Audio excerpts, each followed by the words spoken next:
Hei, jos sä oot miettinyt Pilateksen aloittamista, mulla on sulle kerrottavaa. Pilatesohjaajana mun sydäntä särkee aina, kun mä kuulen jonkun ajattelevan, että hän on väärän kokonen, liian kankea tai ei tarpeeksi urheilullinen, jotta voisi tehdä Pilatesta. Kaikki me aloitetaan jostain. Sä oot vähintään yhtä kykenevä kuin ne tyypit, joita sä mahdollisesti itse ihoilet. Pilates sopii jokaiselle keholle.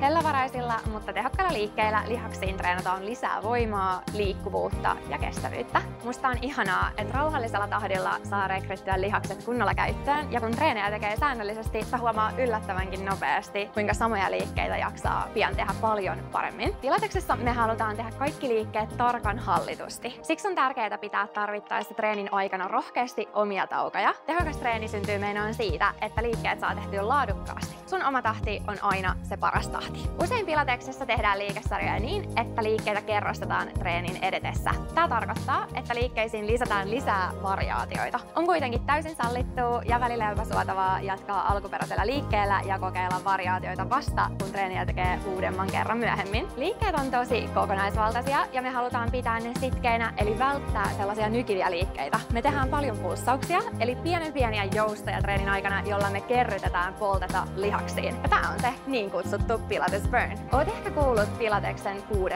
periaatteesta. Nämä on hengitys, keskusta, keskittyminen, hallinta, flow ja tarkkuus. Nämä periaatteet erottaa Pilateksen perinteisestä lihaskuntotreenistä ja tekee siitä uniikin kehonhallintamenetelmän. Periaatteiden omaksuminen tapahtuu ajan kanssa yksi treeni kerrallaan. Ehkä tää kuulostaa vielä vähän vieraalta sulle, mutta mä lupaan, että muutamien treenien jälkeen sä ymmärrät ihan eri tavalla, mistä mä tässä puhun. Älä kuitenkaan anna näiden periaatteiden sekoittaa sun päätä. Jokainen treeni vie sua eteenpäin. Säännöllisen harjoittelun myötä huomaat eron sun kehossa, mutta myös siinä, että oot kehittynyt Pilateksessa. Jos sä oot ikinä miettinyt, että haluat aloittaa Pilateksen, älä mieti enää. Tuu mukaan ja tehdään tää yhdessä.